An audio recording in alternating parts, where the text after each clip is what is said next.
The marketplace in Navarre Prime was always chaos. Smoke rising from spice stalls, traders barking in 12 different dialects, music thundering from the upper terraces.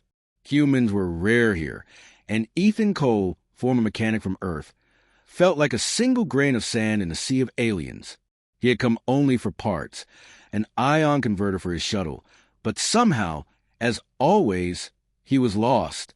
The neon signs blurred, the voices overlapped, and Ethan muttered to himself, "Just once, I like a straight aisle. Just one." That's when he heard the laugh.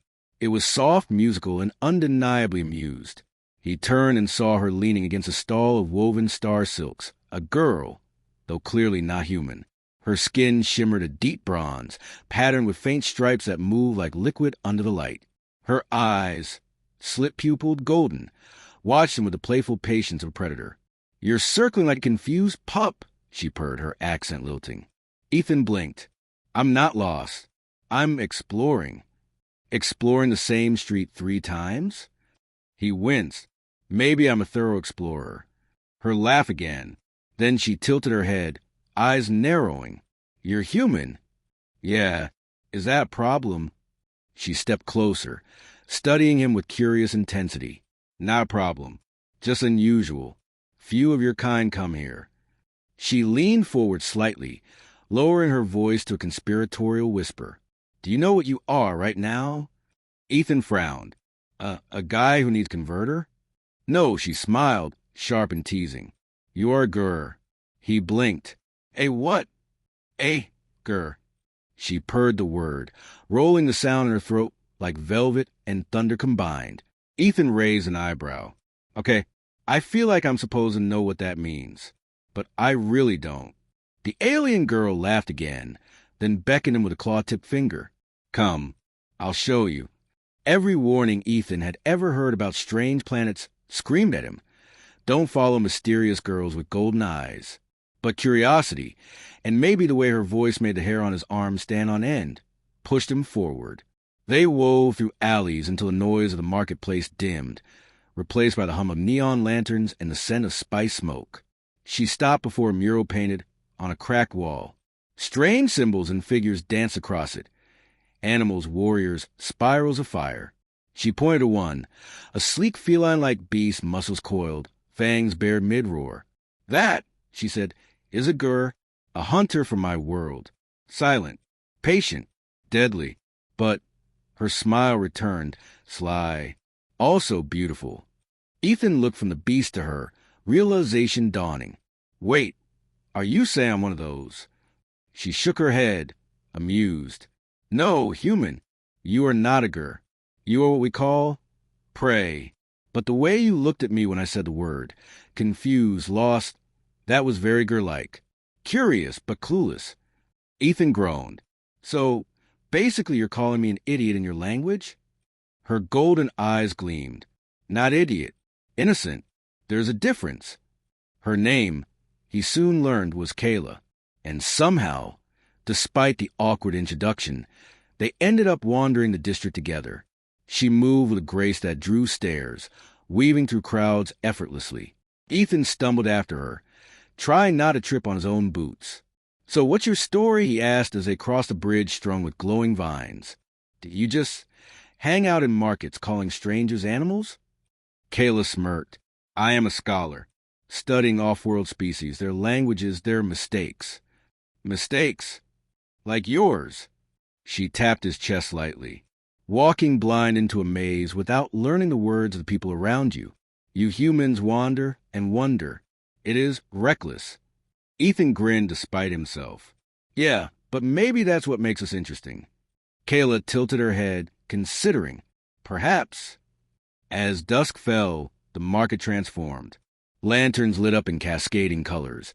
Drums pounded from distant terraces, and dancers spilled into the streets. Kayla led Ethan into the crowd, her hand brushing his as they moved through the throng. And then, trouble. 3 figures blocked their path, tall, armored, with Syndicate insignia glowing on their shoulders. Smugglers, hunters, or worse. Their eyes locked onto Ethan instantly. Humans were rare enough here to fetch a price. Well, the leader drawled. A little off-worlder. Looks lost. Ethan stiffened, heart pounding. Before he could speak, Kayla stepped in front of him. Her voice dropped into a low, dangerous purr. He is with me. The men laughed. Then maybe we'll take both of you. Ethan swallowed hard. He had no weapon, no plan. But Kayla moved faster than his eyes could track. One moment she was in front of him. The next she was a blur of bronze and gold. She struck the leader with a clawed hand, sending him sprawling, then whirled on the others. Her movements were fluid, predatory, exactly like the beast painted on the wall. The Syndicate thugs didn't last 30 seconds. They fled, nursing bruises and curses. Ethan stared at her, wide-eyed. Remind me never to make you angry. Kayla turned back to him, breath steady, eyes gleaming. Now you understand. That was Gur. They found quiet again near the docks, where ships floated like sleeping beasts under the starlit sky. Ethan sat on a crate, still processing what had just happened. So, let me get this straight. A Gur is a predator? A hunter? Kayla sat beside him, close enough that he could feel her warmth. Yes, but not only that. A Gur is also spirit, strength, the ability to move between shadows and light, to be feared and yet admired. Ethan chuckled. And here, I thought you were just making fun of me. Her expression softened. Perhaps I was, at first. She studied him quietly, then added, But you surprised me. You did not run when they came. You stood. Foolish, perhaps, but brave. That is the little Gur, too. Ethan looked at her, caught off guard by the sincerity in her voice. You really think so? Kayla's lips curved into a small smile. Maybe, or maybe you are still just a lost pup. Time will tell. Silence settled between them, broken only by the hum of the docks and the distant pulse of music from the markets. For the first time since he'd left Earth, Ethan felt strangely at ease. You know, he said slowly, back home, I never thought I'd end up halfway across the galaxy, talking to someone about alien cats.